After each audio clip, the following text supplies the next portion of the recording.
oke, ini bukan teman saya yang ini gitu. Udah akhirnya saya pakai baju, pakai celana buru-buru ya karena udah mulai. Saya ngeliat di kamar mandi kayak ada yang mandi. Karena pintunya kan nggak tertutup rapat. Baju putih perempuan lagi.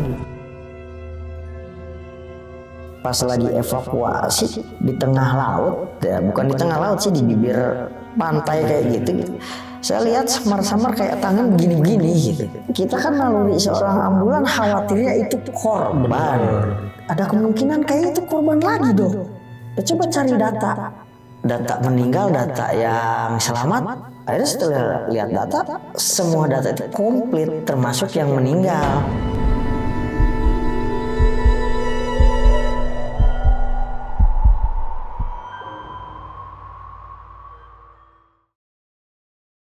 Langsung aja sebelah gua udah ada Bang Fadil nih. Halo Bang Fadil. Halo Bang. Sehat Bang? Alhamdulillah. Oke Bang, ini kan Abang mau cerita tentang supir ambulan nih Bang ya? Iya. Nah ini Abang waktu pertama jadi supir ambulan tahun berapa Bang? Saya masuk itu di tahun 2017. 2017, sampai sekarang? Iya. Wih, udah lumayan lama nih ya. Oke. Nah, Abang waktu pertama masuk ini supir ambulan di mana? Di rumah sakit atau di mana nih Bang? Ya, di salah satu instansi kesehatan di milik pemerintah di Kota Jakarta lah. Oke, berarti kayak inilah ya kayak puskesmas gitu ya? Iya. Oke, nah itu Abang pindah-pindah atau emang di situ aja nih sampai sekarang? Menetap aja di situ. Oh di tempat itu Iya. tetap ya. Oke. Nah selain di rumah sakit itu, Abang ini nggak kayak misalnya kalau di rumah nih Iya. ada juga ya supir-supir ambulan gitu. Iya. Ikut juga kayak gitu Bang? Kebetulan saya memang tergabung juga di relawan juga. Oke, Gitu. Oh berarti beda nih ya. Iya. Di rumah sakit iya, jadi relawan ambulan iya. Iya. Oke, di sini kita nggak ini ya Bang, maksudnya disclaimer dulu nih, kita nggak ngejelekin suatu instansi, kita nggak jelekin rumah sakit atau apa, dan ini pure Abang Fadil pengen cerita pengalamannya sebagai supir ambulan ya Bang ya. Iya. Oke, dan untuk cerita lengkapnya mungkin kita tahan dulu ya Bang ya. Nah, bagi kalian yang penasaran dengan ceritanya Bang Fadil nih, simak terus sampai habis, jangan di skip-skip, dan sebelum mulai, seperti biasa gue mau ngingetin buat kalian yang pengen ngirim cerita juga seperti Bang Fadil di sini, bisa langsung klik link yang ada di deskripsi di bawah ini. Dan satu lagi buat kalian yang udah nonton tapi belum subscribe, langsung aja klik tombol subscribe sekarang agar kita makin semangat memberikan asupan-asupan horor ke kalian. Oke, gak usah lama-lama lagi, kisah tengah malam dimulai.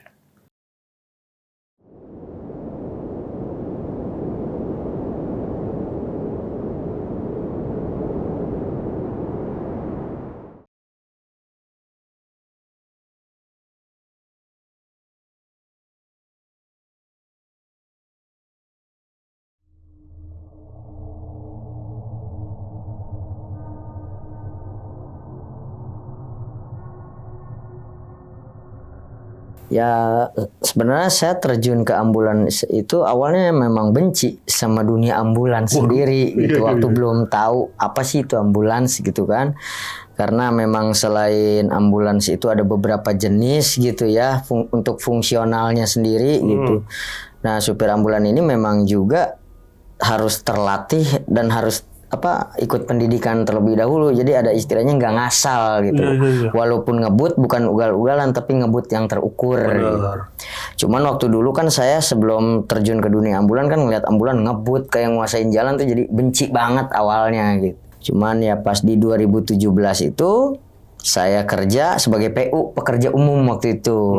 Cuman setelah di ranah kesehatan saya banyak ngelihat kayak orang kecelakaan, orang mau lahiran gitu ya, orang pokoknya yang tanda kutip berkaitan sama darah gitu ya. Kok kasihan banget gitu. Terus sedangkan saya lihat teman-teman yang di supir ambulan ini juga mereka sibuk sana sini.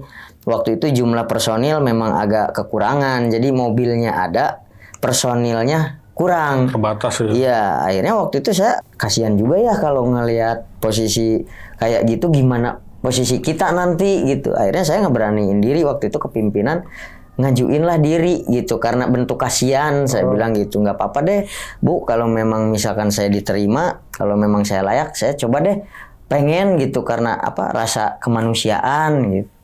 Akhirnya waktu itu kalau memang mau jadi supir ambulan harus siap segala macam resikonya, baik waktu, tenaga, ya pokoknya waktu enaknya itu pasti lebih banyak enggaknya gitu.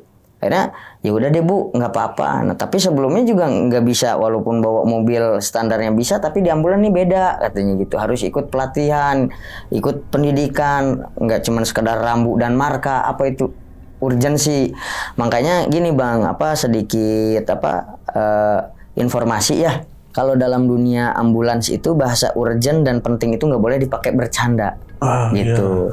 Karena kode merah, kode hitam, penting, urgent itu nggak boleh dipakai bercanda karena itu berkaitannya tentang penyelamatan evakuasi antara hidup dan mati lah kasarnya gitu.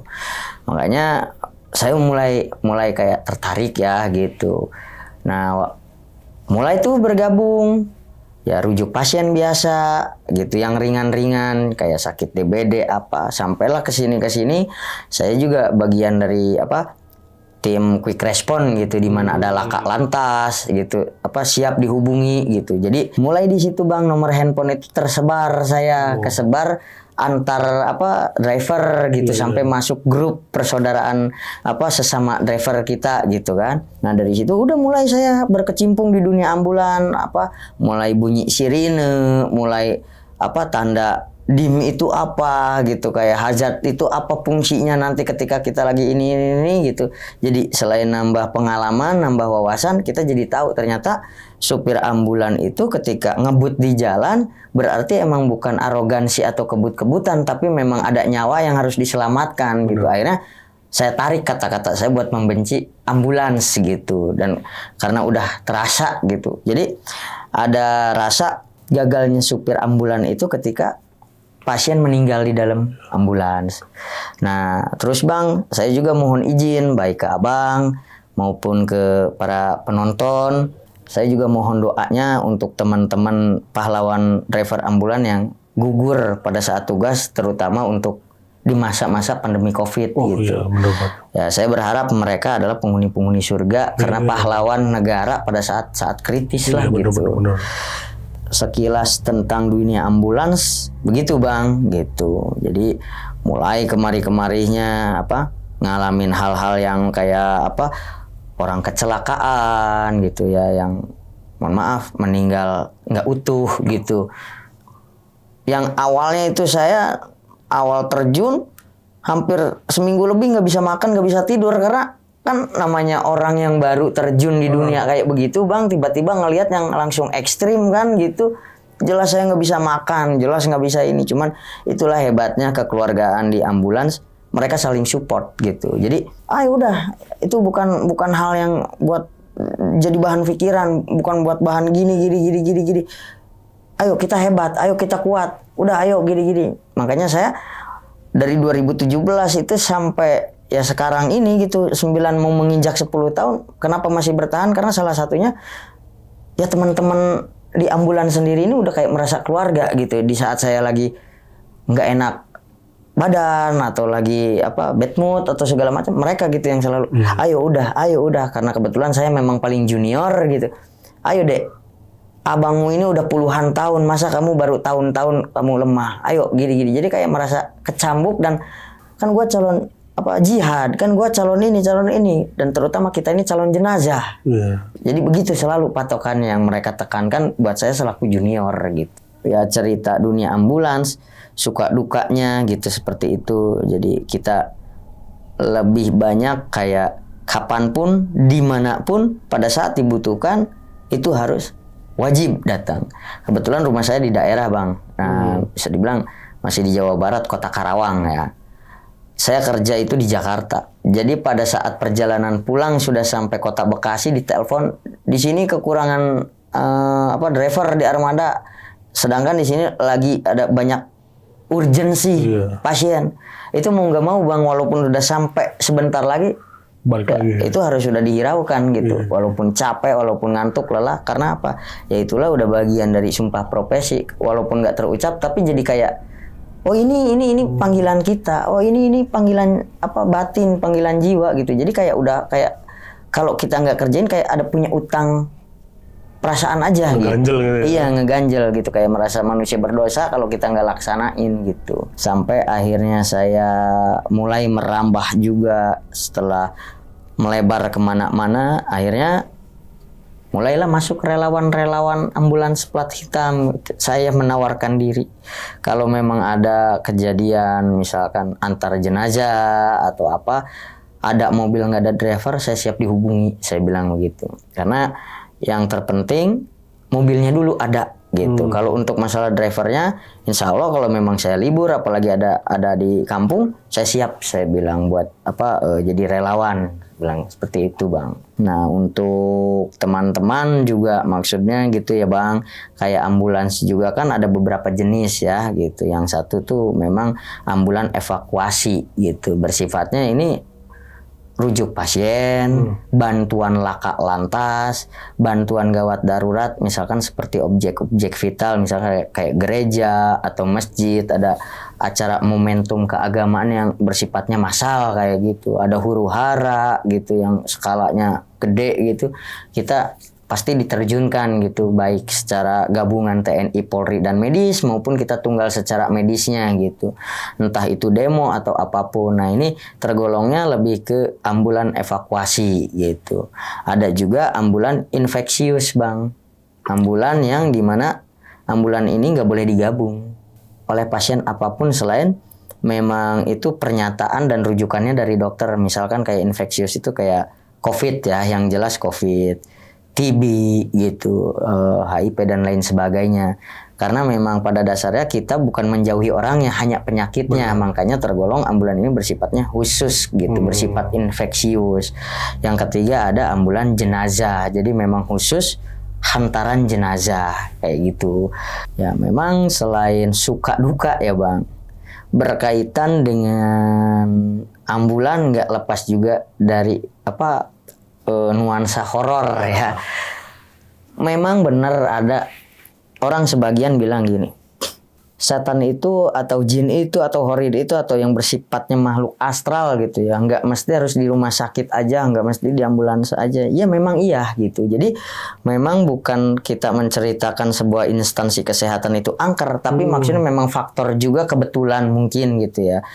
Ya karena memang mungkin beridentik orang mati, mungkin identik dengan darah atau apa ya, kemungkinan kan makhluk-makhluk kayak gitu juga suka yang lembab dan yang amis-amis ya gitu ya, mulai dari eksistensi ya, kayak misalkan benda bergerak gitu, kayak lampu hidup mati, ambulans hidup sendiri, suara-suara, kelebat bayangan, sampai benar-benar penampakan ya. Memang kita ngalamin gitu, terutama pribadi saya ya gitu. Takut ya, memang awalnya takut gitu ya, karena kita juga manusiawi ya gitu. Cuman ya diberaniin karena memang kita kerja di situ sebagai supir ambulan, pasti udah berkaitan sama hal kayak gitu. Apalagi ibu saya pernah bilang gitu ya, kalau kamu memang jadi supir ambulan, kamu juga bakal punya teman yang dimana teman ini bukan teman-teman sebaya layaknya kayak teman kecil atau teman satu tongkrongan. Kamu juga bakal berteman sama yang lain-lain gitu. Dan itu memang terbukti, Bang, gitu. Yang paling momentum ya gitu, maksudnya sampai saya ingat terus gitu, ngebayang lah ya gitu. Ambulans itu kuncinya saya yang cabut, saya yang pegang gitu. Jadi memang kan kalau kita sudah melaksanakan tugas ambulan ya, kita balik ke armada, parkir sesuai dengan nomor plat yang udah disediain gitu. Nah, memang SOP-nya itu setelah digunakan kita harus kontrol kelistrikan, kayak inverter, kayak tabung oksigen, bocor enggak gitu kan. Baru selepas itu kita kontaknya kita off-in semua dalam keadaan aman gitu. Dan itu kunci saya kantongin, tapi tiba-tiba kok lampu cetrek. Awalnya sih saya nyangka itu korslet. Tuh ada yang nggak beres nih kabel gitu kan. Saya masih belum mikir itu, walaupun sebenarnya udah kayak rak gitu. Ada saya coba ngecek, takutnya emang benar konslet kan gitu. Repot juga kalau sewaktu-waktu ada urgent. Saya mikir ke situ. Cuman pas dilihat kok nggak ada korsleting atau apa gitu. Saya lihat ke belakang nggak ada apa-apa gitu. Saya tutup lah kan lagi kan gitu. Itu kisaran di jam-jam 9 malam lah ya. Akhirnya saya balik lah gitu. Karena kita juga punya base camp gak terlalu jauh sama parkiran. Karena kan memang aturannya juga begitu. Base camp gak boleh jauh dari parkiran ambulan. Jadi kalau dipanggil tuh ya langsung gitu kan. Akhirnya saya coba balik lagi. Nah saya ngomong nih sama temen satu jaga saya, karena kita waktu itu kebetulan jaga malam. Bro, yang mau tidur duluan siapa? Kamu apa saya? Karena kan nggak boleh supir ambulan piket tidur semua itu paling pantrang. Jadi harus satu jaga, satu tidur. Gue dulu ya, kata teman saya gitu. Memang kebetulan saya tidur itu malam terus gitu. Ya udah gue yang jaga deh gitu. Cuman itu kejadian lagi bang, tiba-tiba rotator yang nyala. Rotator bang nyala. Saya di situ udah mulai ngeh. Ini bukan korslet, ini udah bagian dari apa gak beres. Saya bilang gitu, cuman dalam hati. Nah waktu itu security kebetulan lagi patroli. Bekas siapa itu mobil dipakai nggak dimatiin lagi? Cuman saya nggak mau terbuka gitu ya. Bekas saya bang, maaf, biar saya matiin. Saya matiin, saya sambil berucap. Tolong kalau memang betah di ambulan ya kamu jangan bikin gaduh. Soalnya ini kan secara nyatanya saya yang bawa. Itu nggak tahu kenapa bang ya. Mungkin mereka juga sama kayak kita punya tersinggung kali mungkin gitu ya. Tiba-tiba duak gitu kayak orang ngegebrak. Ambulans itu kan ada lemari ya. Tempat kayak alkes, botol-botol infus lain sebagainya. Duak gitu. Sempat saya ya maaf kalau saya salah ngomong atau nggak berkenan, maaf, cuman maksudnya tolong jangan ganggu, saya kan cuman tugas gitu. Mulai itu bang di situ ini nggak beres. Udah akhirnya saya tinggal, saya kembali ke base camp. Cuman saya nggak mau sendiri karena teman saya kan tidur gitu. Akhirnya saya ke pos security lah gitu, maksudnya biar ada teman ngobrol gitu. Nah dari situ sih memang sampai ke pagi kita serah terima. Nggak ada kejadian lagi gitu. Cuman dari situ kan sinyal bahwa maksudnya gini, kita hidup ini berdampingan sama dunia astral dan itu kenyataan dan saya ngalamin. Di hari-hari berikutnya ya biasalah gitu bang, ngejalanin aktivitas segala macam. Sampailah tiba kita piket pagi waktu itu, kebetulan tanggal merah di hari libur gitu. Jadi nggak terlalu berseragam resmi gitu. Yang penting kita pakai baju training, punya baju cadangan, khawatir ada cipratan darah lain-lain kan gitu. Karena memang di ambulan ini sangat diperhatikan sekali antisipasi sekecil mungkin apapun itu gitu. Ya jadi saya piket berganti rekan bang gitu. Saya bilang sama teman, bro kita piket pagi, cuman kayaknya di pagi ini gue masih ngantuk nih, saya bilang gitu kan. Lu mau nggak standby sampai sore kayak atau sampai siang? Yang penting gue rebahan dulu nih, saya bilang gitu kan. Ya udah nggak apa-apa, karena teman saya juga hobi main game juga sambil jaga ya, mungkin jenuh ya gitu. Akhirnya saya tidur di base camp, rebahan. Cuman saya dengar sayup-sayup kayak orang sakit iya gitu, gitu. Saya pikir pasien di poli karena kan kita jaraknya juga nggak terlalu jauh base camp kita. Cuman kok lama-lama kayak ini kayak di kamar mandi gitu, kayak di kamar mandi. Antara saya mau cek tapi saya juga sebenarnya takut, nggak dicek juga ngeganggu gitu. Jadi akhirnya saya beraniin diri bang. Saya beraniin diri, itu pagi loh kejadiannya. Ya jam 8, jam setengah 9 itu kan pagi itu kan. Matahari juga masih sedang-sedang ininya ya kan. Akhirnya saya buka kamar mandi, gak ada orang. Saya tutup, ya biasa rebahan lagi, cuman udah nggak nyaman rebahan juga. Ya tiba-tiba keran air nyala, des, kayak gitu. Saya bilang, ini udah bukan hal yang wajar lagi gitu. Udah, akhirnya saya coba telepon teman, bro bisa merapat dulu nggak? Kemana? Ke base camp. Ngapain sih? Enggak, kesini aja dulu deh. Bawa kopi kalau bisa, saya bawa kue. Apapun itu yang penting teman saya datang ke base camp bang. Karena udah mulai nggak enak. Nah pas teman datang, buka pintu, ada siapa di kamar mandi? Sampai kalau ingat merinding saya bang. Lu jangan ngomong kayak gitu sih, saya bilang. Soalnya gue lagi ngalamin gak enak nih. Enggak, itu siapa di kamar mandi? Akhirnya kita cek berdua, gak ada bang. Dan saya sama teman itu jadi kayak tatap-tatapan gitu. Maksudnya bro, gue lihat loh, gue ngerasain bro. Kalau gue nggak lihat secara apa yang lu lihat, tapi gue ngerasain keran ngerintih. Ya gue lihat barusan sekelebat nongol gitu loh. Makanya gue tanya itu siapa. Udah bro, nggak beres, cabut yuk ke depan. Saya bilang gitu kan. Cuman di situ kita berdua udah mulai bang, gelisah gitu maksudnya. Wah, jangan nih gitu. Masa pagi-pagi kita kudu inian ya gitu.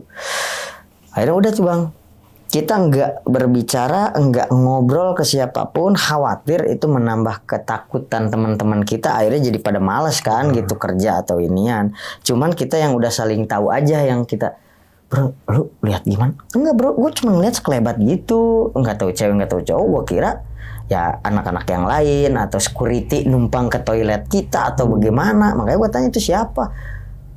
Ya justru bro, akhirnya saya cerita. Mulai dari rintihan, keran air. Udah bro, gak usah diceritain. Nah dari situ bang, kita tuh agak malas. Yang setiap istirahat harus ke base camp itu kita agak malas. Karena apa? Ya karena kita yang ngerasain. Nah khawatir juga kalau kita cerita malah diolok-olok sama temen. Mereka gak percaya, sedangkan kita yang ngalamin. Terutama saya ya kan gitu. Nah waktu itu terus tuh bang berjalan waktu. Sore piket.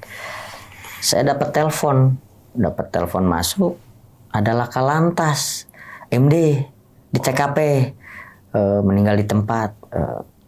Ada setelah saya meluncur ke sana dengan kondisi muka yang, mohon maaf, rusak karena ya mungkin kehantam mobil gede ya, keseret gitu. Akhirnya saya bilang sama teman, udah deh gue aja, maksudnya biar ngilangin suntuk, ngilangin ngantuk sama inian, udah gue deh yang jalan, saya bilang gitu.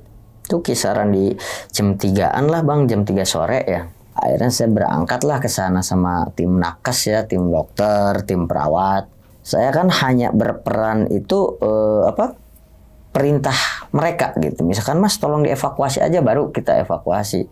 Nah memang sebelum dievakuasi itu sama dokter diperiksa gitu. Maksudnya sudah benar-benar tewas atau belum, nanti biar selanjutnya dari pihak keluarga mau otopsi kah atau mau apa itu biar urusan mereka. Cuman standar kita kan pemeriksaan awal dulu. Akhirnya setelah pemeriksaan dinyatakan memang MD di tempat ya karena pendarahan yang hebat gitu.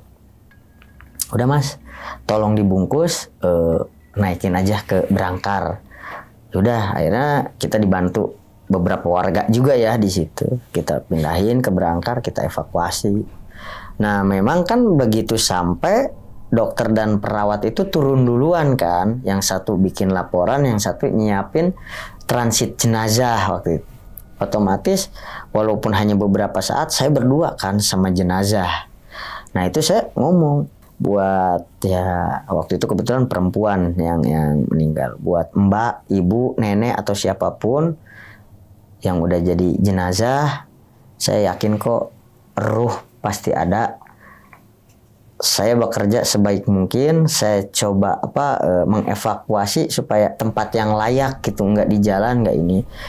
Tolong, saya juga doakan yang masih hidup biar saya hidup terus bermanfaat. Itu percaya atau enggak bang? Jangan pernah takut. Dengan ngomong kayak gitu justru sebenarnya saya jadi makin sontak. Inian gitu makanya saya sempat gemeteran juga bang gitu. Pas jangan pernah takut, terus kalau mau ngabdi sekalian. Merinding bang saya asli, merinding asli saya. Cuma waktu itu ya saya warga negara yang beragama, saya coba berdoa secara keyakinan saya, mudah-mudahan mbak, ibu, nenek atau siapapun ya anda gitu yang udah jadi jenazah, mudah-mudahan di lapang kuburkan gitu, amal baiknya diterima, dihapuskan amal buruknya. Yang jelas jangan membuat saya takut, jangan membuat saya gelisah, karena saya biar bagaimanapun bertugas di balik kemudi ambulans. Jangan takut, jangan takut, jangan takut. Kebetulan saya memang dekat sama ibu ya gitu. Kadang ibu saya bisa jadi teman gitu, bisa ini. Saya langsung telepon, Bu, nih dapat kasus begini. Bu, tapi yang lebih ekstrimnya seakan kayak jenazah nih kayak berinteraksi Bu, gini. nggak usah takut. Orang meninggal itu ada dua, ada ruh, ada khorin. Dan apapun itu yang penting mereka mendoakan kamu, mereka mensupport kamu. Kamu jangan takut, yang penting udah amalkan aja. Kata mereka, berbaik-baik aja. Jangan berharap uang tip, jangan berharap nominal gaji. Ya udah kamu supir ambulan, udah seyogyanya kamu. Apapun itu quick respon, apapun itu resiko kamu. Ya Bu, kalau begitu, udah yang penting kamu sekarang berdoa. Kamu sekarang ya istilahnya berkaca diri, suatu saat kamu juga akan jadi jenazah dengan jalan takdir nanti gimana cerita meninggal kamu. Ya udah Bu, kalau kayak gitu. Sempet sih Bang waktu itu saya, wah kok makin kemari makin berkaitan sama hal-hal yang kayak begini gitu. Cuman saya selalu ingat ya ibu saya, jalan pilihan udah dipilih, ya kamu juga harus berteman dengan apa yang udah jadi pilihan karena itu berkaitan. Benar. Akhirnya saya, selagi nggak ganggu, selagi nggak ini, mungkin rasa takut saya aja kali gitu ya yang ini. Akhirnya saya lapor, Dok ini jenazah kita evakuasi pindah ke Berangkar Transit. Saya minta bantuan beberapa orang untuk ngegotong. Oh iya, sebelumnya kita kasih perlak dulu, kita kasih alas dulu, jangan sampai darah tercecer kemana-mana. Kebetulan memang dengan kondisi muka yang hancur, saya nggak mau di bagian kepala gitu. Bukan karena jijik, takutnya saya salah pegang, makin rusak kan jenazah. Saya megang akhirnya bagian punggung Bang, tengah gitu, bagian punggung, yang lain bagian kaki sama kepala. Pas saya panggul gitu mau pindah ke kamar jenazah, plek, yang lain kan pergi karena saya masih bertugas jam jaga, kan nggak langsung meninggalkan ini kan, ngebantu dokter yang lain segala macam.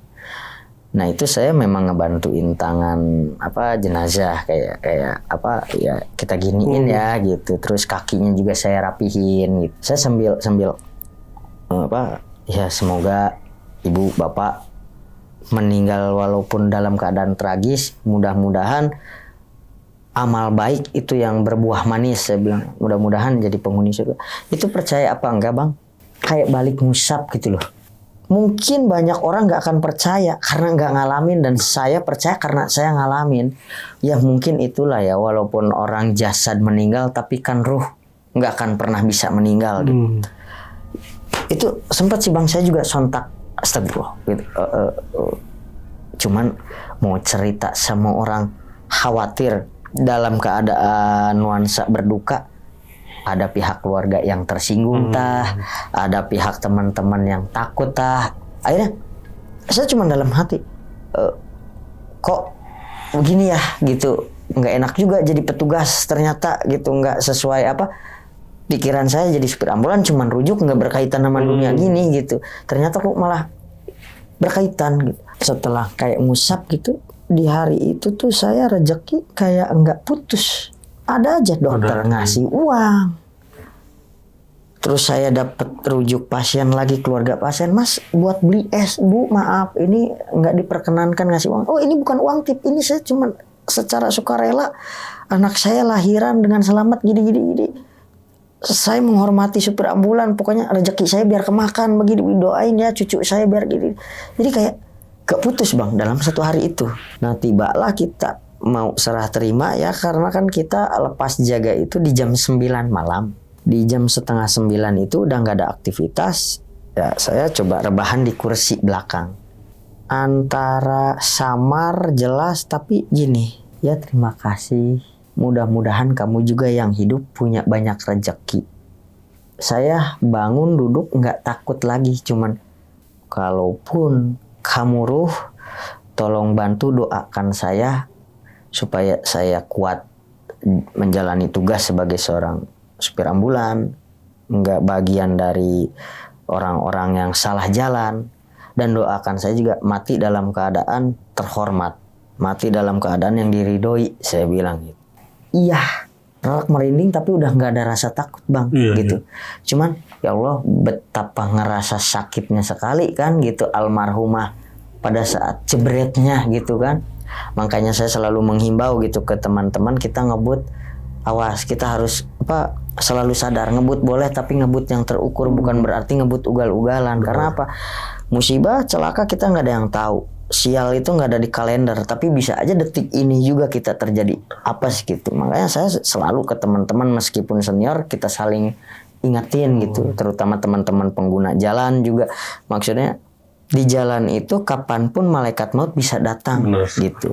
Jadi jangan sampai kita mati merugikan orang dengan kebut-kebutan di jalan, menghalangi kendaraan-kendaraan prioritas. Kalau kita nggak ada fungsi, jangan deh nonton-nonton yang malah jadi sifatnya kayak nonton orang musibah dan menghalangi petugas yang sedang bertugas itu, Bang. Nah, di luar itu juga masih banyak, Bang, kejadian seperti kayak di gudang ya, di gudang-gudang peralatan gitu. Ketawa cekikikan sampai kayak gimana sih? Gitu kayak kok inian gitu. Nggak baik amat gitu loh gitu sama kita orang gitu, jangan bikin takut deh gitu, jangan bikin risih deh gitu. Sampai ada beberapa kali baik masa sebelum COVID maupun sesudah COVID, Bang, hal horor yang paling momentum yang paling saya ingat ya. Jadi waktu itu sebelum COVID, hampir di tahun kurang lebih 2018, di bulannya saya lupa, cuman itu belum ada kejadian apapun, hanya kejadian kayak banjir, DBD, hal yang ini ya gitu. Saya dapat tugas waktu itu ada kecelakaan laut waktu itu. Iya, karena kan wilayah Jakarta juga ada daerah pesisir yang berkaitannya sama dunia laut dan transportasinya 70% itu kan memang perahu ya gitu. Saya dapat telepon dari warga, Mas ada kecelakaan laut, tolong diminta ambulans standby. Ya akhirnya kan kita, ini berkaitan dengan laut, kita juga mempersiapkan kayak pelampung dan lain sebagainya ya gitu. Kemudian kita lapor sama dokter, dok ada telepon dari warga ada laka laut gitu. Oh yaudah, TKP-nya di mana? Oh, di sini. Yaudah, ayo kita berangkat. Setelah di jalan, dokter itu bilang, kamu bisa berenang, Mas? Bisa. Nanti sewaktu-waktu kalau memang ada temuan jenazah atau ada korban laka lantas, tolong kamu evakuasi ya. Siap, dok. Saya bilang seperti itu. Bagusnya, alhamdulillahnya juga. Jadi pada saat datang ke situ, jenazah tuh udah ada yang mengevakuasi oleh aparat setempat dari TNI, Polri dan Basarnas ya gitu. Jadi akhirnya secara medis dokter yang mengecek gitu kondisi yang bersangkutan. Begitu dicek ya memang ini udah keadaan tewas gitu, kehabisan oksigen dan paru-parunya mungkin udah terisi air lain sebagainya gitu. Akhirnya dokter bilang, Mas evakuasi aja, bawa ke ruang transit kita, selebihnya nanti biar keluarganya yang bawa pakai ambulan mereka atau pakai nanti ada dinas pemakaman gitu ya. Siap, dok.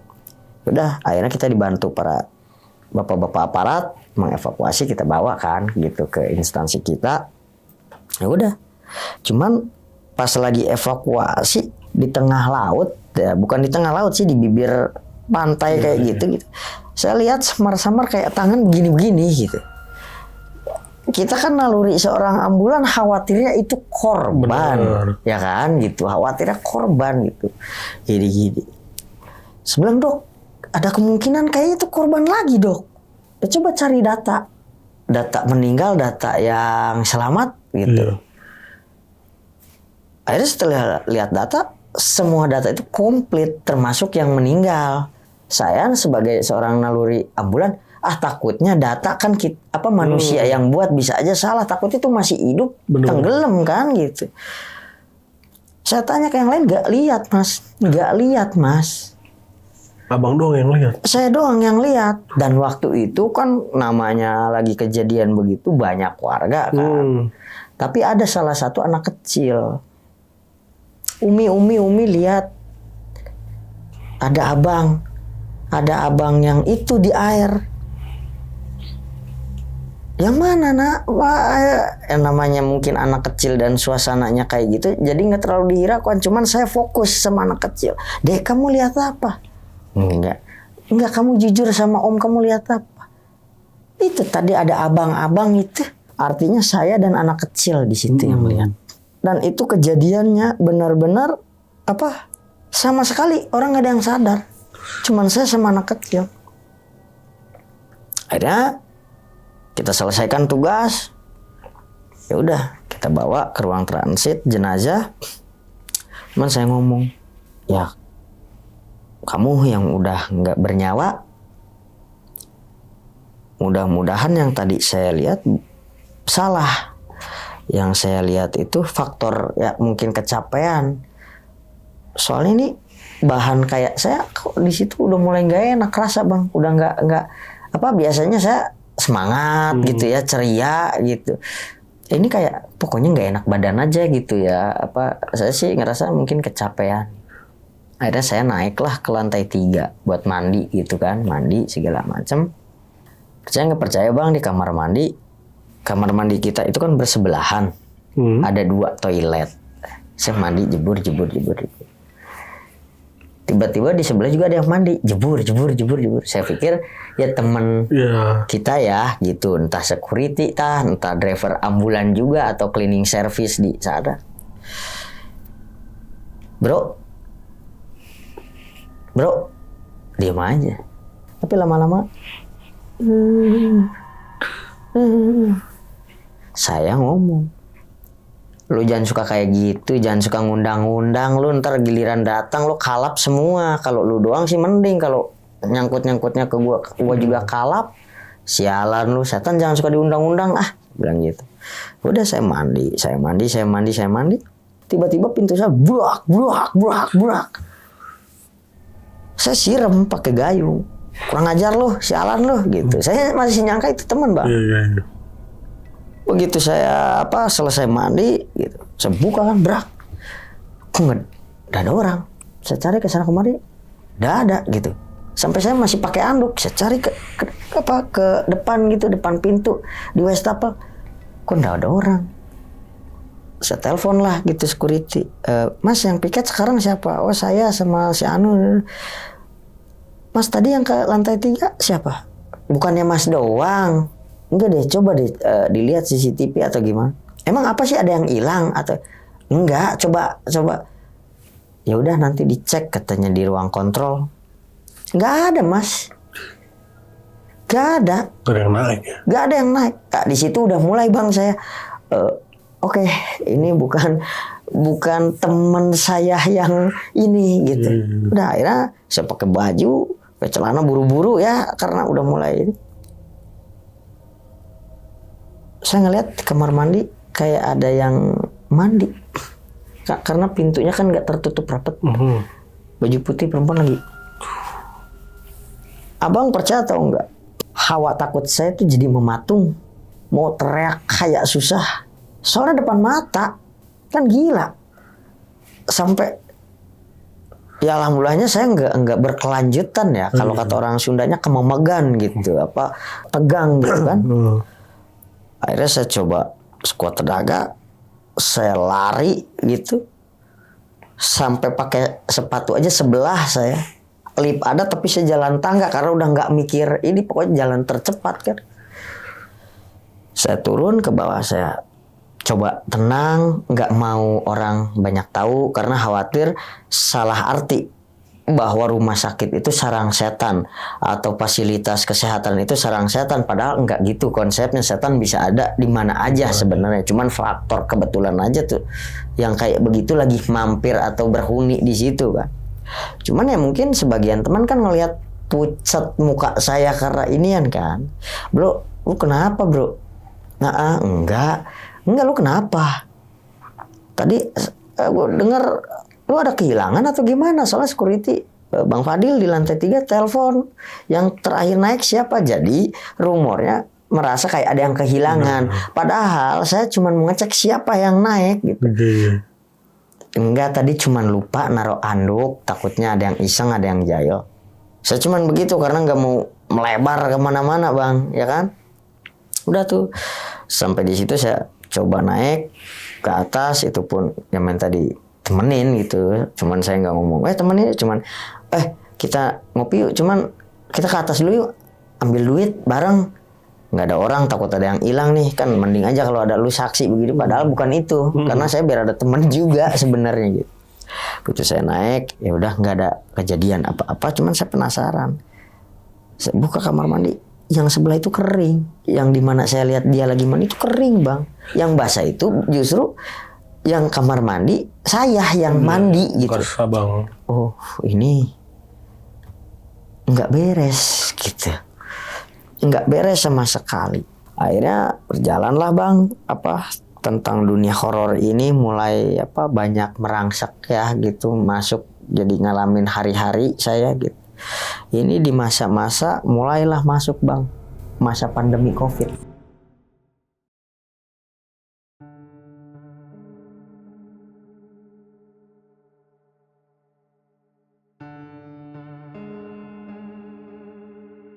Kan waktu itu benar-benar itu kepanikan itu nggak cuman 1-2 orang atau satu wilayah ke wilayah. Ini udah wabah negara ya, mungkin dunia gitu. Bahkan kita seorang tenaga yang bekerja di kesehatan gitu juga ikut dampak stresnya bang. Karena apa? Angka kematian, angka paparan yang tertular COVID lain itu sehari bisa 500-600 per hari ya gitu. Mulai itu bang. Nah akhirnya di situ dibentuklah ada yang namanya Satgas Pemulasaran Palang Hitam. Jadi di mana tugas kita pemulasaran jenazah khusus COVID waktu itu. Nah akhirnya saya mulai wajib ikut pelatihan ya, karena kan nggak boleh sembarangan gitu, baik menggunakan APD-nya, melepas APD-nya, buang APD-nya juga itu nggak boleh sembarangan. Nah akhirnya setelah kita 1 bulan lamanya ikut pelatihan gitu, punya basic, akhirnya siap diterjunin buat instrumen inti waktu itu. Terjunlah kita, mulailah ikut pemulasaran segala macam. Dan pada saat itu yang ngalamin zaman COVID yang paling gak enak, keranda atau berangkar transit jenazah itu gebrak. Itu kalau nggak salah 3 hari 3 malam itu kejadian. Begitu mulu. Dan itu piket saya terus, yang lain nggak ngalamin, sampai akhirnya yang lain juga akhirnya jadi ngalamin. Gitu bang. Nah waktu itu kan pada saat zaman COVID orang dimanapun udah mulai banyak pakai APD, ya kan? Benar. Jadi kita nggak kenal teman kita si A, si B, si C, pokoknya orang udah tertutup rapat kan sama APD. Piketlah malam kita akhirnya. Dan kebetulan waktu itu kita kan ada 8 personil ya gitu, termasuk saya. 5 diantaranya ini tumbang positif COVID juga akhirnya gitu. Sisalah 3, saya sama senior. Namanya kita jaga sama senior kan tahu diri. Abang tidur aja kalau emang mau tidur, atau abang istirahat aja kalau saya memang udah benar-benar capek, baru saya minta tolong ke abang. Waktu itu jam 12 malam bang. Kita waktu itu kan piket jaga juga harus standby baju hazmat kan gitu. Jadi walaupun belum ada kegiatan nggak pakai hazmat atau nggak pakai masker, nggak gitu juga konsepnya. Memang benar-benar kita inian kan gitu. Nah itu saya naik ke ruang poli, kayak poli anak, poli ini sering, kalau saya tuh orangnya isengan, maksudnya takut ada barang yang ketinggalan, karena emang saya juga beberapa kali nemu tas, nemu ini gitu. Maksudnya saya telepon orangnya gitu. Tuh kayak di koridor di ruang tunggu tuh kayak ada orang ngebelakangin pakai, perasaan saya ya gitu. Maksudnya yang saya lihat secara ini, karena kan pakai kacamata juga ngelihat agak buram-buram inian gitu bang. Duduk di koridor tuh kayak begini gitu, serba putih gitu, pakai hazmat. Saya kira nakes ya atau pekerja di instansi kesehatan tersebut gitu. Bro, pengasuh sendirian aja bro. Oh mungkin orang ini lagi tekanan mental, belum siap jadi seorang petugas, jadi mungkin begitu. Saya mikir masih ke situ bang. Udah, cuman bagusnya nggak saya samperin, bagusnya gitu. Tiba-tiba udah dipanggil lu kagak inian kan gitu. Bro gue duluan ya gitu.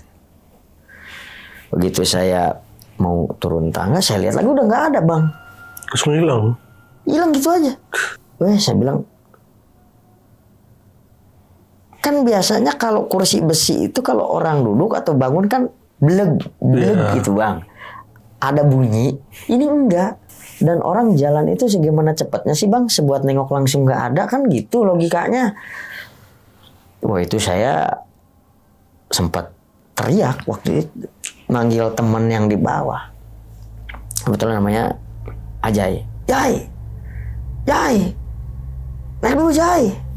Beberapa kali saya teriak. Nah apa sih lu? Kayak orang kesetanan. Jai naik dulu lah, pokoknya naik dulu lah. Nah kenapa sih lu? Enggak, temenin aja gue turun. Lalu gila lu ya naik sendiri turun dianterin. Enggak, gue takutnya puyang ini apa pakai hazmat turun naik begini begitu. Karena waktu itu juga kita nggak konsentrasi apa eksistensi segala macam karena kita supir ambulan bang waktu itu sampai 5 hari 5 malam nggak tidur tuh memang kita ngalamin. Karena apa? Baru mau tidur bentar-bentar panggilan ini itu. Jadi memang ini bukan kantornya ya yang secara diktator atau ini bukan, karena memang apa wabah secara negara juga lagi gawat darurat gitu. Jadi kita juga mau nggak mau tidur itu nomor 70. Yang penting ada panggilan kita ini. Jadi selesainya itu kalau kita nggak meninggal ya sakit juga gitu kan.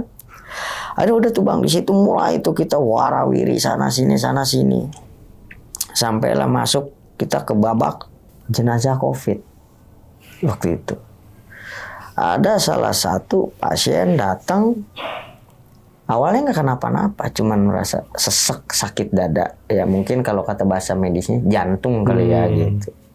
Ada begitu masuk ke UGD, blek, kejang, nggak tertolong.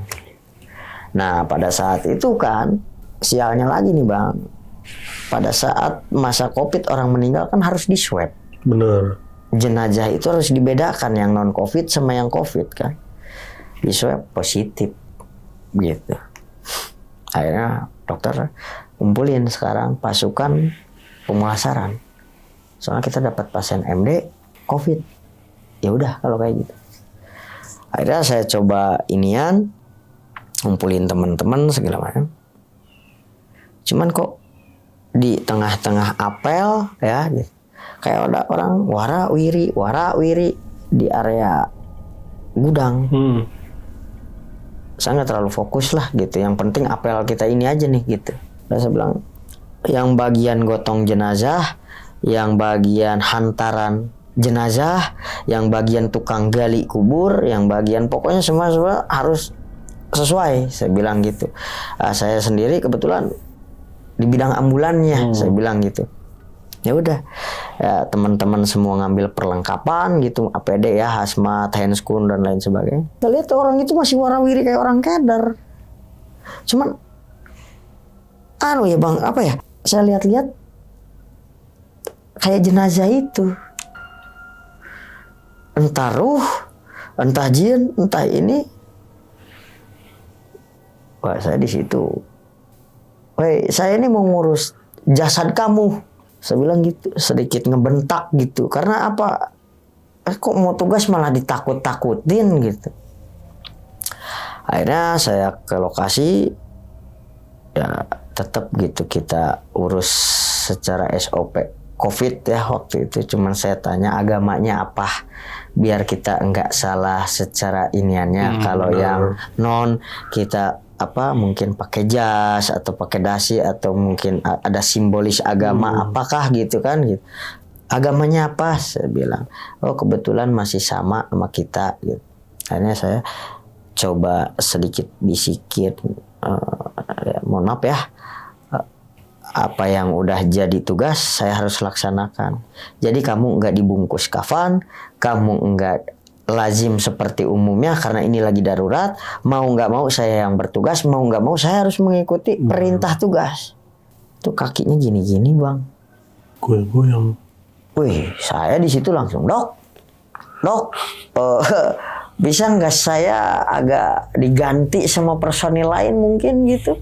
Nggak usah pilih-pilih deh. Jadi mungkin dokter nyangkanya saya pengen yang enaknya aja gitu. Padahal bukan, maksudnya ini ya. Tapi teman saya ngalamin, bro, gue sih tadi nggak sengaja tangannya kayak begini. Akhirnya teman saya nanya, dok masa tangannya gini-gini? Kalau dokter kan berbicaranya tentang dunia medis. Benar. Itu kejang otot, walaupun orang meninggal masih bisa ada gerakan, katanya gitu, gini. Tapi kalau begini gimana dok? Nggak ada, kalau gini-gini mah itu namanya hidup lagi, gini-gini. Ya karena dokter itu kan standarnya medis kan, gitu. Ya mungkin walaupun kita orang awam ya, antara ilmu medis sama eksistensi kan maksudnya beda ya gitu. Cuman ya udahlah kita skip, nggak usah perpanjang gitu, cukup. Ya udah kita aja gitu yang tahu. Nah masih di pandemi ini bang, nggak cuman sekadar berkaitan kayak ngelihat atau kayak jenazah. Pernah satu ketika kita ini masalah peti mati. Waktu itu kan peti mati itu bukan peti yang ukiran atau ini ya, memang peti mati yang khusus COVID waktu itu. Itu kan ngambilnya juga agak lumayan jauh gitu. Dan kerajinan peti mati itu adanya di tengah areal pemakaman kan waktu itu. Cuman emang saya nggak terlalu fokus buat pengambilan. Saya selalu nyuruhnya teman saya lagi yang sebaya. Saya bilang, lu bagian kamu lah pokoknya ngambil peti mati.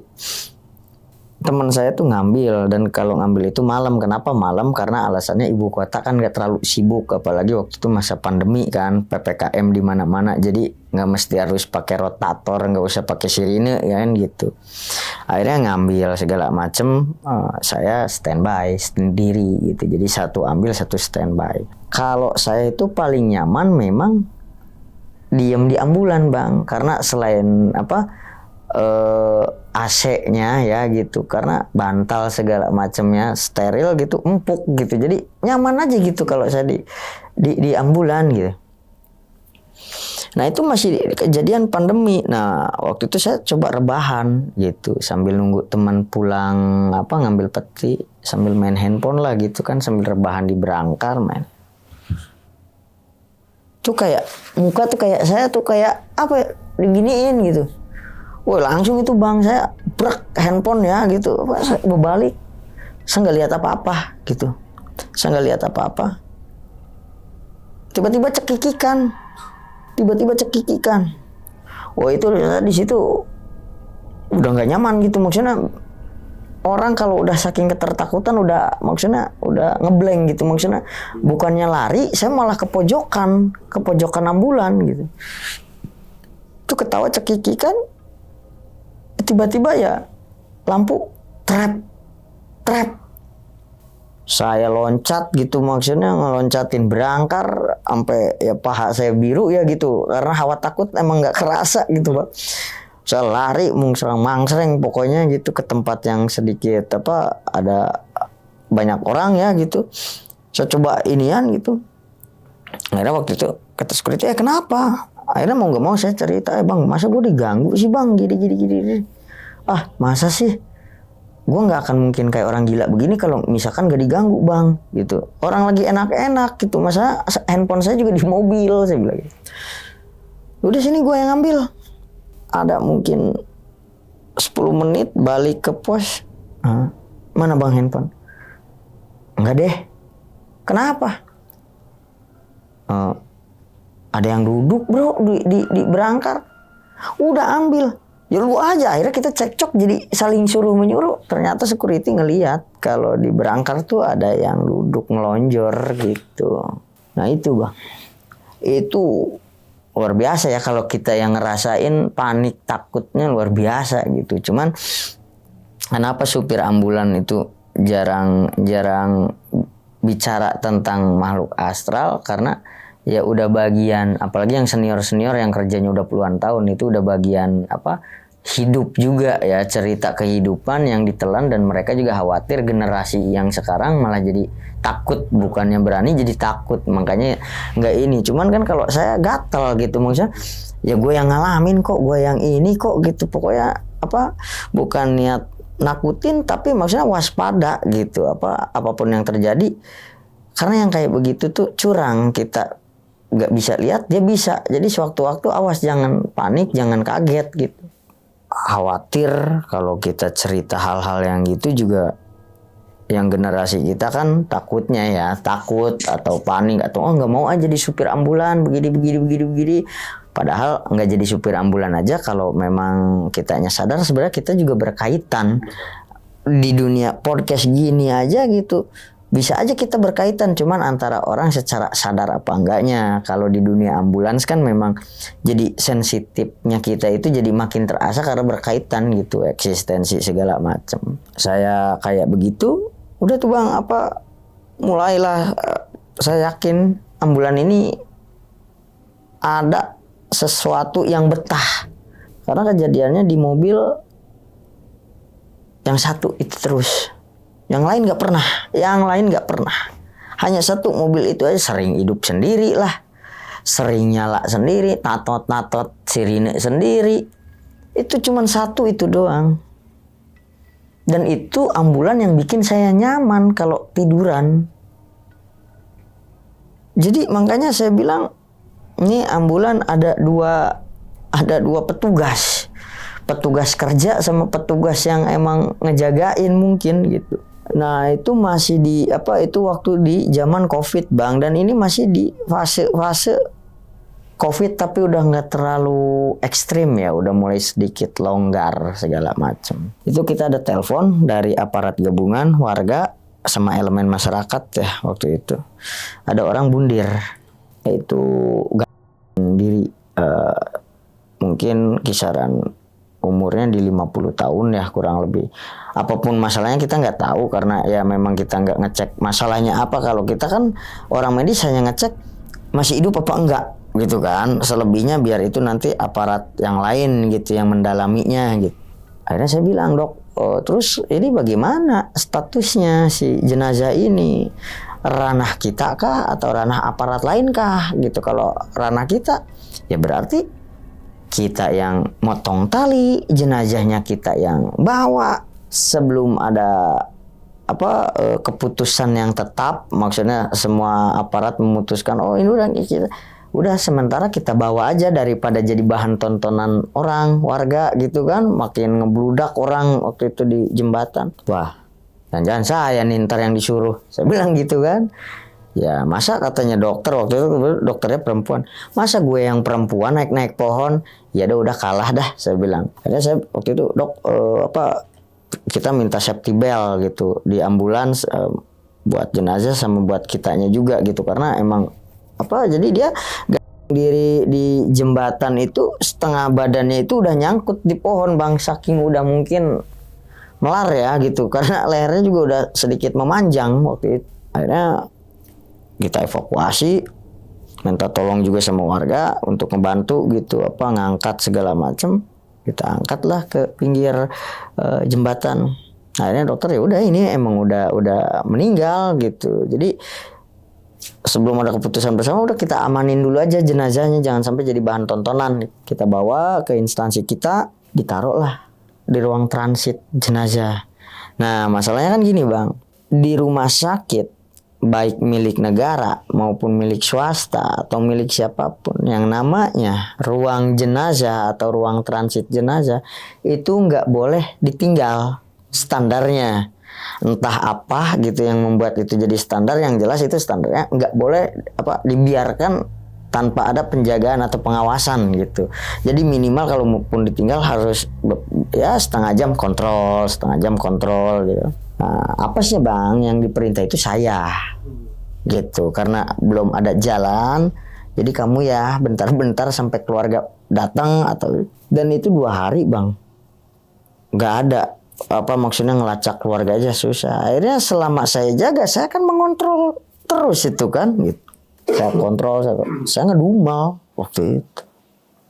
Lagi lu yang bundir, lu yang mati, jadi gue yang ribet. Jadi gue ngontrolin orang mati.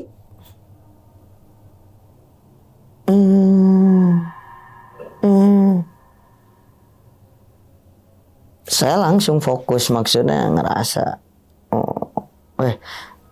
jangan-jangan tersinggung gue ngomong begitu dah. Jadi nyesel juga kita ngomong, saya bilang gitu. Tapi nggak dikontrol, saya takut juga disalahin sama dokter, dikasih tugas kok malah nggak dijalanin. Tapi begini juga jadi agak takut. Cuman saya ngelihat kayaknya samar-samar kayak orang bangun gitu bang. Maksudnya kayak orang bangun kayak mau inian.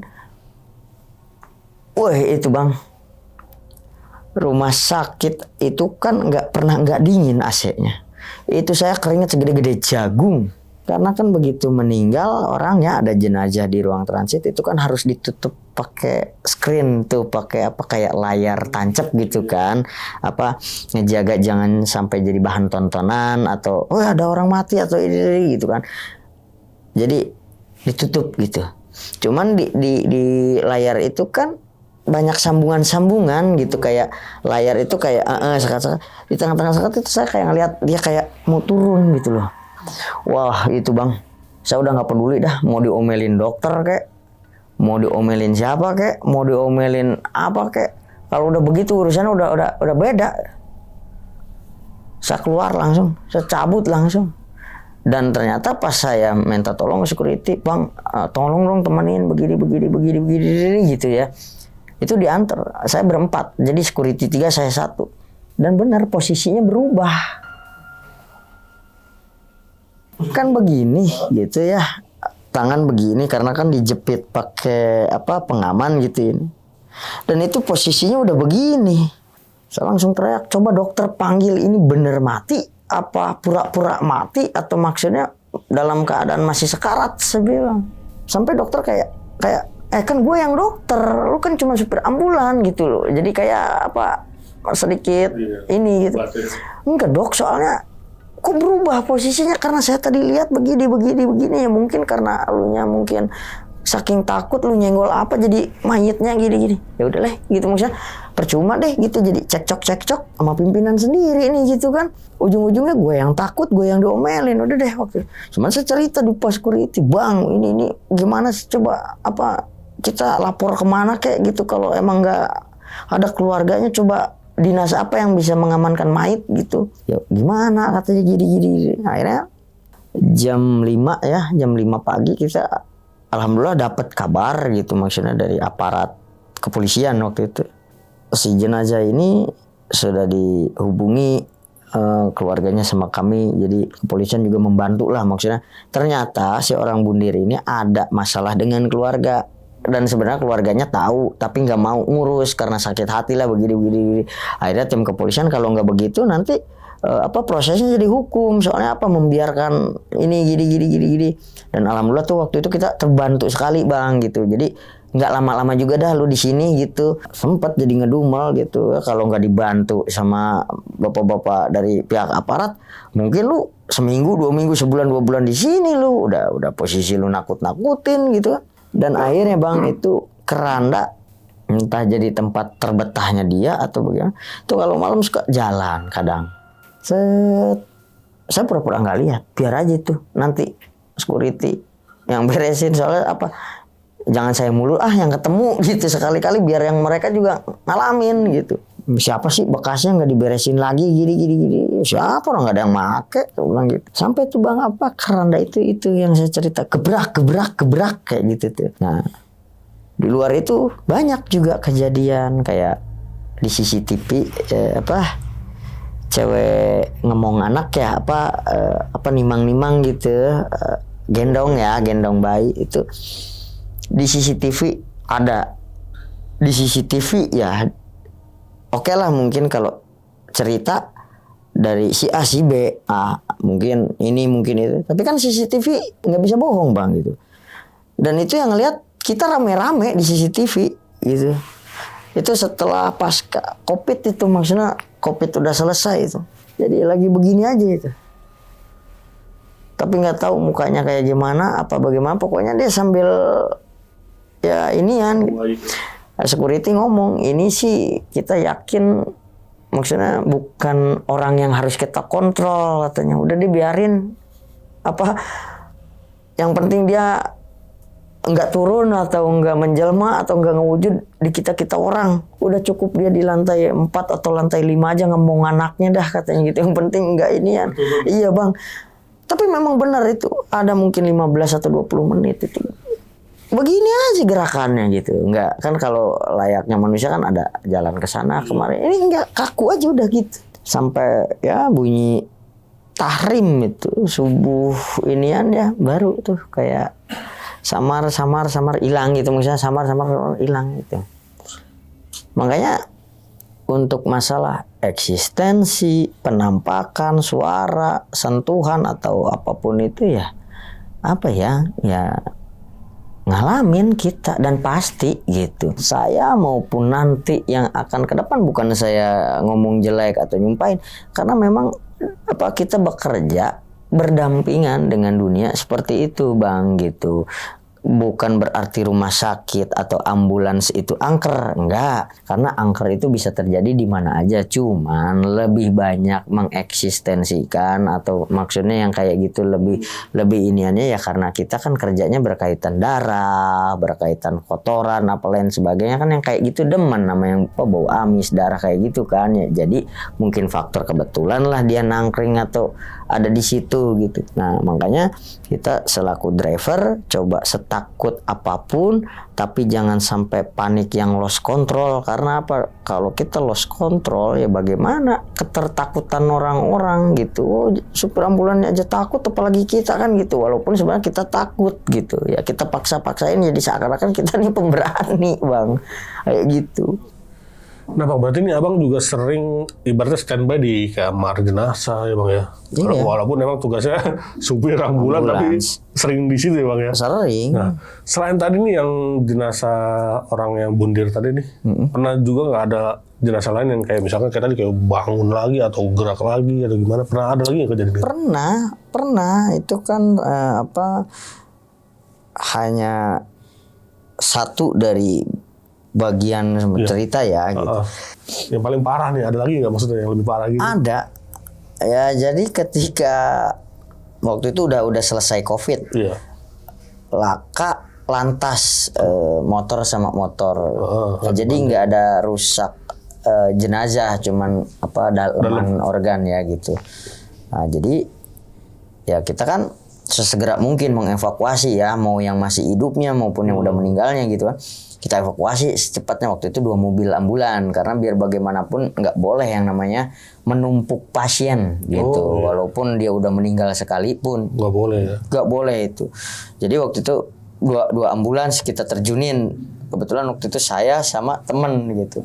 Saya bawa yang meninggal, teman masih bawa yang kritis waktu itu. Saya juga kan nggak sembrono asal bawa. Jadi dok ini setelah naik ke berangkar kita bawa kemana? Yaudah kita bawa ke kita dulu aja. Nanti selebihnya baru entah ini jadi bagian dari aparat nanti ataukah dari pihak keluarga atau gimana. Yang penting amankan dulu dari lokasi gitu kan. Akhirnya setelah kita bawa, kita evakuasi sambil menunggu konfirmasi dari pihak-pihak terkait. Meninggalnya itu kan dalam keadaannya melek ya gitu ya.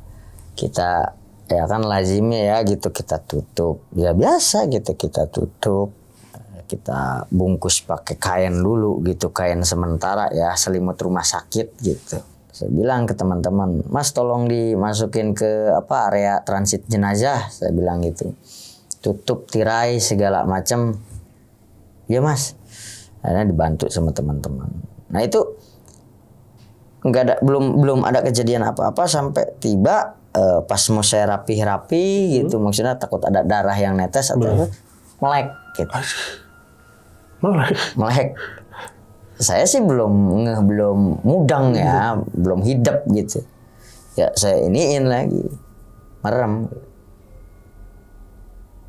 Cuman tahu kenapa itu yang jelas sih kalau saya wah ini nggak beres gitu, maksudnya tangan saya rapihin gitu, nyikut, wah itu udah saya sontak gitu, buak gitu kan, kaget ya, takut sih terutama.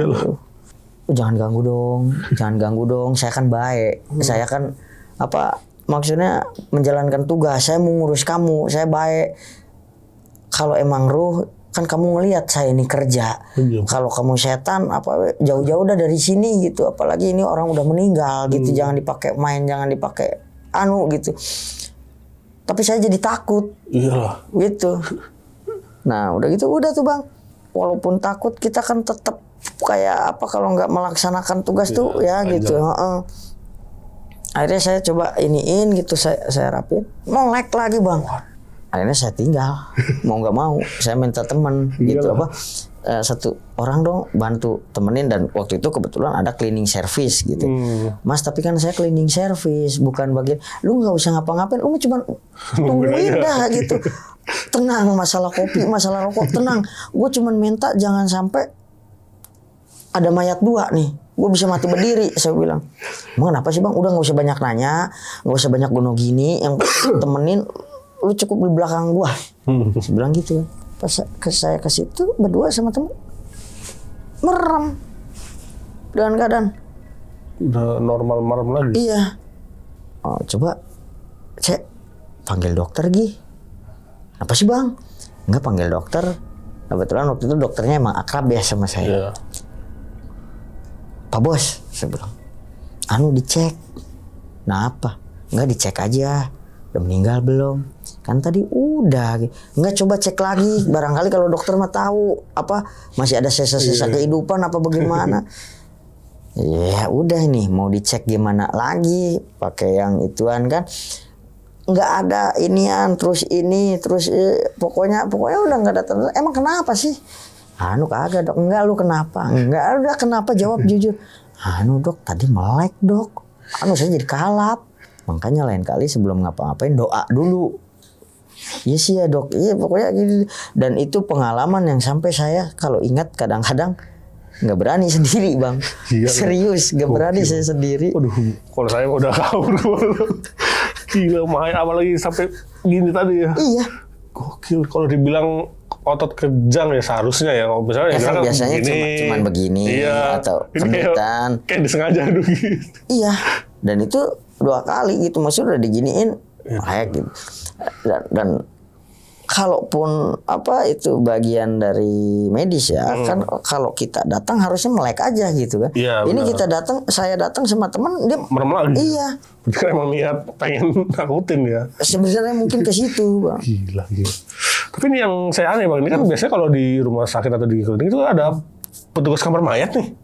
Nah itu kemana petugas kamar mayatnya? Nggak ada apa gimana? Kalau kita kan memang bukan kamar jenazah, bukan kamar jenazah, tetap penyimpanan yang kayak pakai freezer atau ini.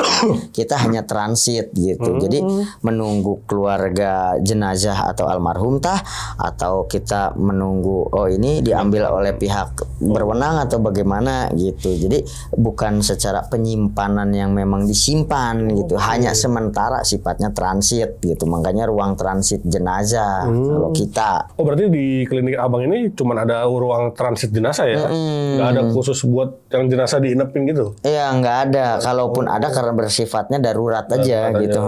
Keluarganya lagi di perjalanan atau baru diinepin. Diinepinnya juga di tempat transit ini? Iya, dan itu pun nggak boleh kita tinggal. Ya minimal kalaupun misalnya ini harus dikontrol lah ya gitu. Tapi maksudnya tujuannya dikontrol itu biar apa nih? Maksudnya dikontrol apanya nih? Ya kemungkinan kan gini ya Bang. Ini sih mungkin versi saya ya, mungkin kemungkinan. Namanya orang kalau udah jadi jenazah kan kadang keluar air, keluar darah atau keluar apa. Jadi maksudnya jangan sampai mungkin berceceran keinjak orang atau apa, mungkin ya kayak begitu. Karena kan yang kita tahu mungkin ngapain jenazah ditungguin. Iya, secara ini siapa yang maling mayit begitu. Iya, makanya mungkin ya itu tadi bagian medisnya ya, siapa tahu ada keluar ini, ada keluar cairan ini. Iya. Iya, oke. Nah, tapi abang pernah ini nggak dengar cerita dari si dokter ini, kayak pernah kejadian juga kayak bangun atau gimana nih jenazah? Pernah cerita juga nggak sih dokternya ini? Kalau dokter sih nggak pernah cerita ya, mungkin karena mereka lebih berpikirnya ini mah bukan, ini mah ini ya gitu. Cuman lebih banyak kejadian lagi gitu itu di ambulan relawan, karena apa yang saya alami teman-teman juga alami dan kita ceritakan gitu. Itu inian Bang. Itu biasanya kan kita gini ya, kalau ambulans gitu ada pengecekan mesin ya gitu. Ini terutama kejadiannya di mobil relawan kita gitu, milik punya temen ya. Waktu itu, bro, lu punya kenalan bengkel nggak? Oh banyak, saya bilang. Emang kenapa? Servisnya ambulan katanya gitu. Tapi ya inepin dulu soalnya belum ada dana nih gitu kan. Ya udah gampang kalau masalah itu karena yang punya bengkelnya kebetulan temen. Saya ngomong kan, saya telepon, Cok, mau servis mobil ambulan tapi budgetnya paling ntar mobil inepin dulu aja. Oh, udah gampang, bawa aja mobil mah katanya gitu. Cuman paling nggak kelar sehari 2 hari soalnya banyak kerjaan. Paling kalau mau inepin aja mobilnya. Ya udah kan. Kita kan merasa udah disanggupin sama temen, ya udah nih kuncinya, nih suratnya. Kalau misalnya ada apa-apa teleponnya ke gua ya gitu. Ya udah bang. Itu siang kita serah terima ke bengkel sampai ke sore gak ada. Tiba-tiba lagi enak tidur, saya 1:30 ditelepon. Ambil lagi nih ambulan, bawa lagi nih ambulan nih. Saya pikir kecapean jadi marah-marah karena ini kan nggak ada duitnya. Saya pikir, kenapa sih nggak besok aja? Nggak ada, lu bawa dah. Kalau misalkan nggak ini gue nyari orang dah, gue bayar nih ambulan biar dibawa. Udah ntar gue ke situ dah pakai motor. Saya ke sana. Dulu lagi apa? Mondar mandir di ambulans bang, apa di depan ambulans gitu. Saya sebenarnya marah waktu itu. Saya belum ada. Udah sini ambulan gue yang bawa. Iya udah pokoknya bawa dah dari bengkel gue dah malam ini dah. Saya bilang nggak manusiawi banget sih lu gitu. Apa? Kenapa dari awalnya diiyahin kalau emang inian kan? Udah tuh saya bawa bang. Saya telepon temen yang punya inian. Bro, ambulan taruh dulu deh. Emang kenapa bro? Enggak, udah deh ceritanya besok aja dah. Gue juga ini lagi ngantuk-ngantuknya. Ya lu udah pokoknya kalau lu kecewa gue kecewa, gue juga sama gitu. Udah pokoknya taruh. Niatnya itu saya mau apa? Udah cukup sekali nih gue punya teman kayak gini gitu. Marah-marah lah. Nah pagi itu jam 8 bang dia ke rumah saya. Bro, bisa ke warung nggak kita ngobrol? Saya sih udah. Apa sih lu teman nggak manusiawi gitu? Apa? Nggak bro, gue mau cerita. Nah kebetulan yang punya mobil sama yang punya bengkel juga kita emang teman juga gitu. Jadi panggil tuh si Cecep katanya yang punya mobil ambulans, panggil si Cecep. Cep, lu di mana? Di rumah. Bisa ke warung dulu nggak sini kita ngobrol? Iya, datang. Temen juga agak jengkel gitu. Akhirnya cerita yang punya bengkel. Bro, gue sebelumnya mohon maaf nih malam-malam telepon Fadil katanya. Bukan gue karena masalah budget, bukan karena masalah kerusakan. Yang jadi masalah katanya, sial dangkalnya ambulan hidup mulu. Anak gua jadi nggak bisa tidur. Papa ada om muka rusak, makanya gua nih ambulan bawa. Ambulan ini bukan masalah, gua nggak ada urusan, apalagi kita semua teman ini bersifat manusiawi. Tapi kalau kayak begitu nyiksa gua katanya. Iyalah. Waduh, saya bilang iya makanya oke kalau mau kita dandanin, tapi jangan nginep. Sampai bengkel begitu bang. Udah akhirnya ada satu kejadian. Kita bawa jenazah masih di dalam daerah sih, cuman beda ya mungkin kampung ya, beda kecamatan atau beda desa. Itu kita bawa sore sekitar jam 3-an sampai ke lokasi makam tuh 5:30. Ya biasa kita bawa ya secara kayak lazimnya kan iring-iringan apa ya gitu keluarga duka, dan kebetulan saya yang bawa. Saya di depan ditemenin sama salah satu pihak keluarga almarhum. Saya kan nggak terlalu banyak nanya meninggal kenapa, karena orang lagi duka ditanya-tanya kan gitu. Cuman dia nanya, Mas sampean kan yang saya tahu juga supir ambulan ya di tempat instansi ya. Di sini juga ini ambulan ya. Emang boleh? Oh boleh, selagi ini bersifat kemanusiaan, bukan tentang komersil dan lain-lain, boleh-boleh aja. Nyaman ya? Ya nyaman gak nyaman sih, saya bilang gitu ya. Cuman bagaimana, namanya kita udah berkecimpung di ambulan gitu. Udah cuman seputar itu kita ngobrol. Sampailah kita tiba di tengah pemakaman, ceritanya nih bang gitu ya. Itu kan udah bagian daripada keluarga kayak ngegotong keranda ya segala macam. Kalau kita kan driver ya udah nungguin aja gitu. Benar. Saya sambil ngopi sambil ngerokok gitu kan. Nah, kemanapun emang saya itu selalu bawa kopi ya gitu inian. Udah saya ngopi ngerokok sampai inilah. Saya parkir itu di pohon, bukan beringin sih, kayak pohon cuman gede. Samar-samar gitu kayak ada orang kayak ngintip gitu di balik pohon. Langsung gak enak gitu, maksudnya merinding. Ya, langsung merinding. Nah waktu itu saya, wah ini udah nggak beres karena udah rasa juga udah rak gitu kan. Aneh. Nah udah aneh gitu. Udah akhirnya setelah selesai proses pemakaman selesai gitu ya, ada sebagian keluarga nyamperin, Mas berapa tarif? Waduh kalau kita sih nggak narif gitu, cuman ya paling hanya beli bensin aja gitu, karena kan ini ambulan memang nggak ada subsidi ya paling ikhlas ridhonya aja buat beli bensin, pantasnya berapa deh. Saya bilang asal jangan mogok gitu. Mas kalau kita kasih segini ini enggak, ini juga lebih. Saya bilang ya kalau lebih syukur katanya gitu, cuman kalau kurang ya mohon maaf kurang lebihnya segini. Ya udah apa yang penting ikhlas ridhonya, saya bilang gitu kan. Saya nggak mau memberatkan, dan yang punya mobil juga mengamanatkan jangan menarif, yang penting bensin jangan sampai mogok, udah sampai gitu aja. Ya kalau ini lebih ya alhamdulillah. Cuman saya juga sebelumnya nih Bu nerima uang ini juga bukan karena ini tentang komersil jual beli jasa sama orang mati. Ya saya juga nerima karena ibunya ridho, ikhlas. Saya bilang mudah-mudahan ini jadi amal buat almarhum ya. Amin, amin, amin, amin, amin. Kita balik gitu kan, ya namanya udah nggak bawa jenazah, udah nggak urgent kan. Saya santai aja, udah gitu santai. Cuman kok saya lihat di spion kayak ada orang masih duduk. Saya lihat samar-samar sih gitu. Tapi kok ini di dalam ambulan kita gitu, di ambulan saya gitu ya. Wah udah, daripada nggak jelas kacanya saya balikin. Makanya itu salah satu supir ambulan ini sebenarnya bukan buka aib ya Bang, tapi ya kita sharing gitu. Mohon maaf nih ya buat teman-teman supir ambulan. Ada sebagian kalau kita naik ambulans, kacanya dibalikin itu sebenarnya bukan SOP atau apa. Oh ini teknik ini, nggak, intinya kita takut. Intinya kita takut. Ya? Iya, karena ada beberapa supir ambulan yang sama takut itu dibalikin. Itu teknik takut namanya ya. Betul. Gitu. Ya, karena takut muncul tiba-tiba ya, kan, bikin gitu. ngagetin.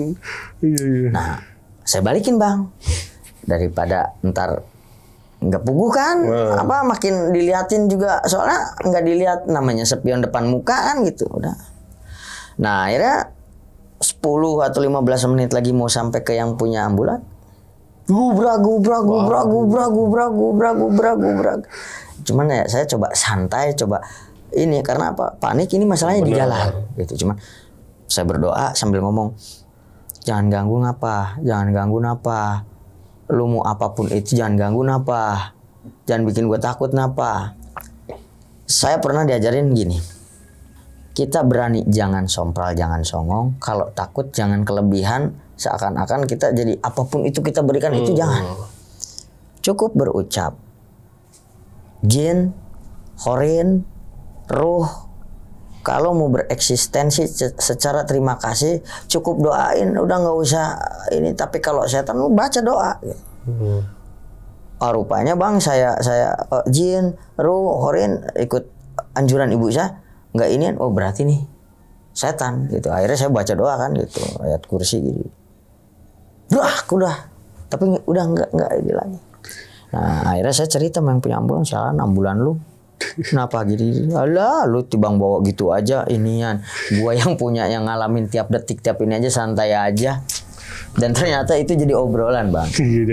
Iya, jadi obrolan. Maksudnya kan kalau ngegibahin yang begitu mah nggak ada ininya ya gitu. Maksudnya nggak masalah juga gitu. Kalau ngegibahin orang kan masalah. Jadi akhirnya apa? Iya bro, sebenarnya awal gue punya ambulan tuh niatnya memang buat sakit hati ngelihat orang susah, akses ambulan di pelosok itu susah, ini. Jadi makanya ayo gua pencetusnya, ayo teman-teman juga yang lain berjibaku sama-sama ini. Ya udah ayo gitu kan gitu. Nah, tapi dari awal mula punya ambulans dari awal mula juga gua ngalamin katanya gitu. Lebih banyak dia mungkin pengalaman. Iya, karena dia pernah duduk bareng di depan. Ini pernah di sampingnya gitu. Pernah di sampingnya, diem-dieman. Ya kalau ngobrol pusing juga tuh. Yang jelas apapun itu saya jangan sampai kayak dia ngalamin ya. Ngeri gile. Mungkin barangkali teman abang ada yang punya cerita juga nih. Pengalaman yang begini nih, waduh. Mungkin akan next time Iya, next time ya boleh lah supir kita- ambulan juga. Boleh lah kita undang-undang tuh bang ya temen bangnya. Kacau juga tuh. Duduk sebelah-sebelahan tapi cuma Iya. diem ya. Bukan cuma ngeliat dari spion lagi nih. Iya, dia Aduh, kalau samping-sampingan pengakuan teman saya gitu. Gokil. Ngeri sih bang, emang yang paling ngeri sih saya apa cerita bang tuh yang tentang mayat yang gerak lagi, yang melek, yang bangun. Wah itu udah masih mending setan lah. Kalau ibaratnya ya, maksudnya setan Iya. kan nggak ini banget lah wujud ya kan. Iya. Lu kalau udah jenazah bangun Iya. gitu kan. Iya. Aduh, mau dipikir logis cuman gimana? Iya. Dibilang otot ini temen kok bisa bangun gitu. Aduh kacau. Oke, itu dia tadi cerita dari Bang Fadil nih mengenai pekerjaannya sebagai supir ambulan di sebuah klinik ya kita bilang bang ya. Tadi kita sempat ngomong dari awal tuh kita nggak ngejelek-jelekin klinik atau ngejelekin apalah yang kita omongin tadi. Intinya cuman Bang Fadil nih menyampaikan ini aja Pak, kejadian yang dialami nih Bang ya sebagai supir ambulan. Dan tadi dari tahun 2017 ya sampai sekarang ya masih nih gokil, dan semoga aja kita doain nih buat para relawan nih supir ambulan. Amin. Diberikan kesehatan terus lah. Amin. Dan diberikan rezeki terus ya Bang ya. Amin.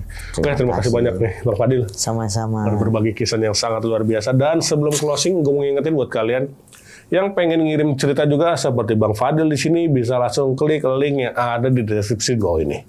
Oke, segitu dulu. Gue Viko pamit undur diri dan Bang Fadil juga pamit undur diri. Wassalamualaikum warahmatullahi wabarakatuh.